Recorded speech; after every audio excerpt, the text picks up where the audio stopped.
everyone, I'm Susan Amber Boyington, and for my research project, I investigated the effects of hourly behavior tracking sheets when working with an English language student. So when I was deciding what my project was going to be about, I asked myself, what is frustrating me in my current situation in the classroom? And what I discovered was that my largest frustration was coming from a student named Nathan. Nathan is an 11-year-old male. He's an English language learning student that came to the United States approximately 18 months ago from Ethiopia, and his first language is Amharic. Now, Nathan has been in my classroom for the past 7 months, and while at the beginning of this school year, we focused on classroom behaviors and understanding expectations, but every day it seemed as if Nathan struggled to meet those expectations that were prescribed at the beginning of the year. Come to find out, Nathan actually had very little exposure to a structured classroom setting prior to coming to the United States. So once I learned that, I realized that perhaps this is a kid that needs a little bit more direct instruction on how to act as an appropriate student in the classroom.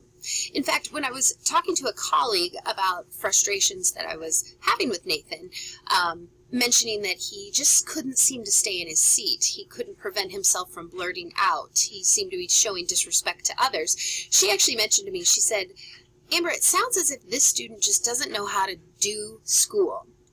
Well, when she said that, I realized that this project needed to be geared or focused around making a change for this one student.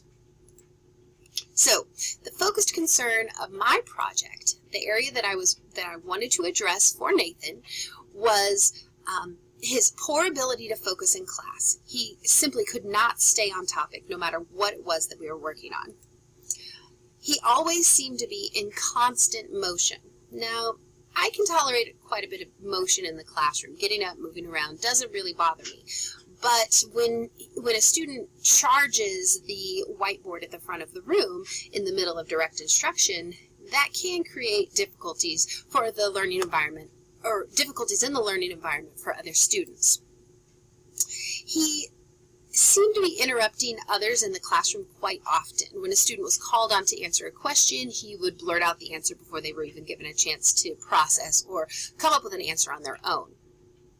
And then lastly, even though this missing and late assignments was not a focal area for my research, it was an area that I looked at to see if there was a connection between the academic success of an average student and the connection between missing and late assignments with Nathan.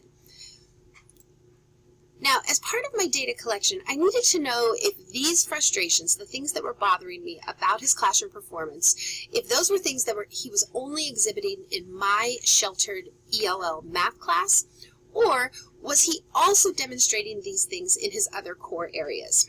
So with Google Forms, I created a survey in which his core teachers, his language arts, math, science, and social studies teachers were surveyed about his classroom performance from the beginning of the year to the date at which this survey or this research project started.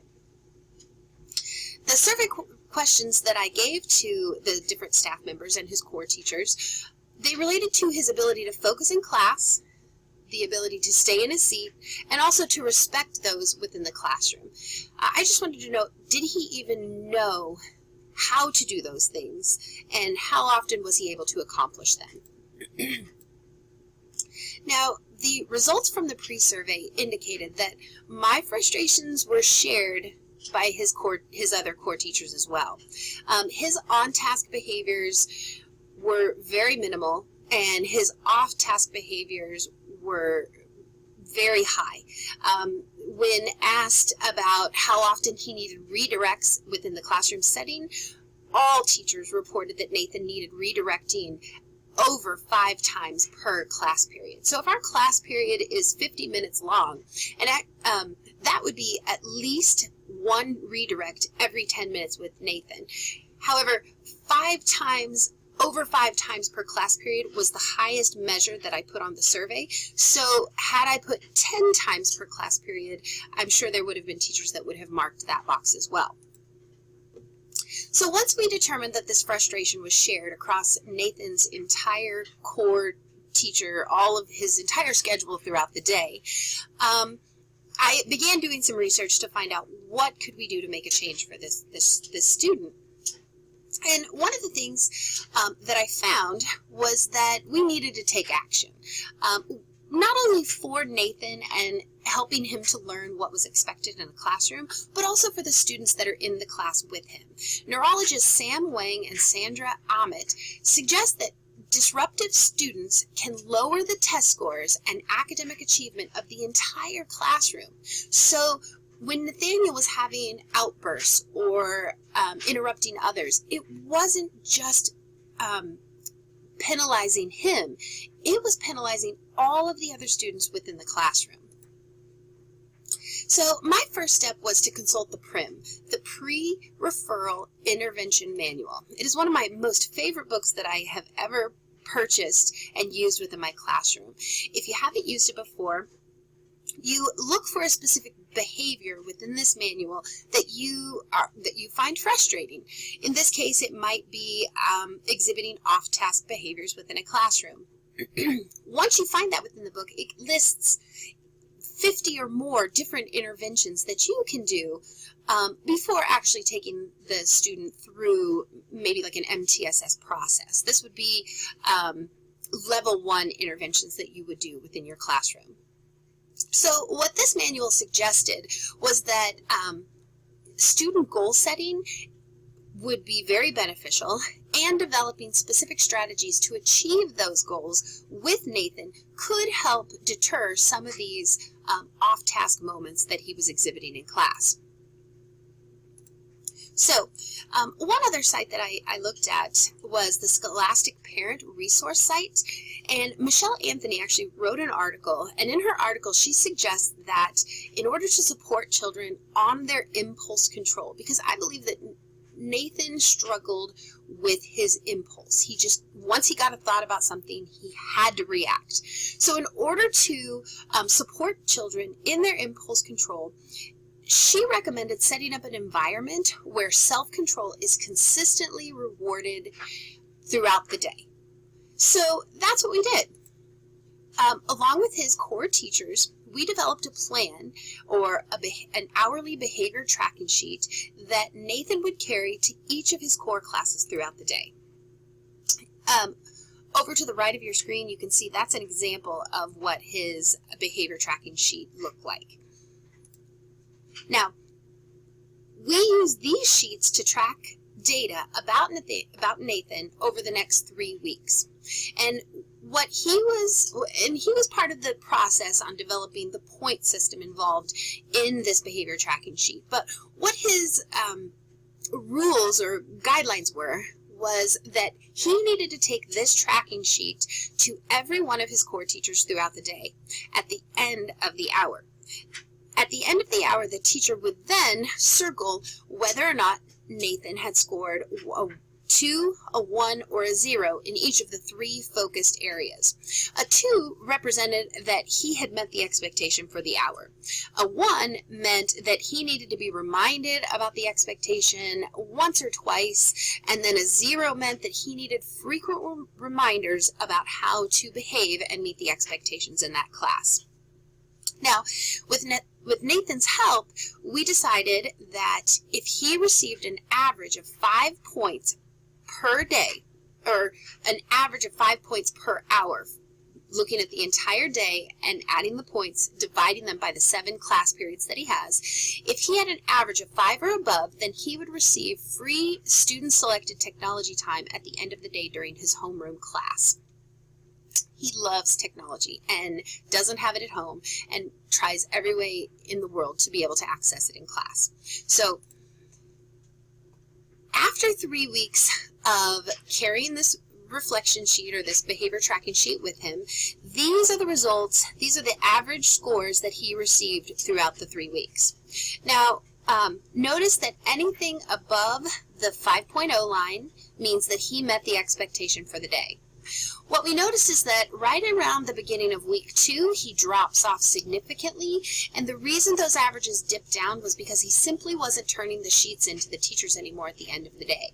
At that point, we revised the incentive and said if you can make sure that the teacher has signed it at the end of the hour, you will receive 5 technology minutes in which he could use his iPad to access an app or a game and have just 5 minutes of downtime on his own, provided that that sheet was turned in or was signed by the teacher. From that point forward, we did not have any issues with him getting the teacher's signature on any of the sheets. Now, one of the areas that actually was just an incidental benefit from this research project is that Nathaniel was typically not very good at turning assignments in on time. You can see here in each of his core classes, this is how the teachers reported, or the percent of assignments that Nathan had turned in late during his first 3 quarters of the school year. And then over here you can see that at the end of the research study, we investigated what percent of his assignments were turned in late at that point.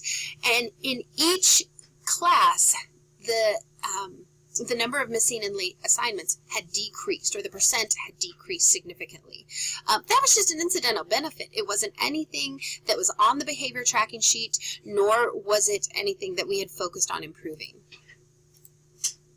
Now, as I reflect about this, I wish that I had put this system in place for Nathaniel sooner. I hate the fact that we waited until 4th quarter to do this. However, I do like the fact that if he stays at our same middle school through his 7th and 8th grade year, he'll be able to either use this system again or just continue to make improvements on the ones that he's already made. We did have to embed those hourly incentives as needed, just because he wasn't having teachers sign his form throughout the day.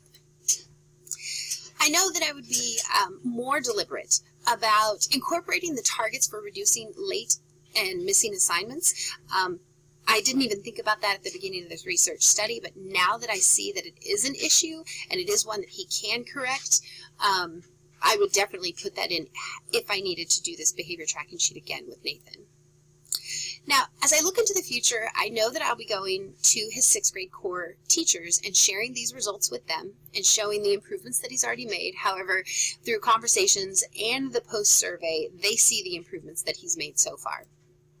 I intend to share these with his 7th grade teachers so that they know what we've already tried and what has worked, so that we can have a very proactive approach in his upcoming school year.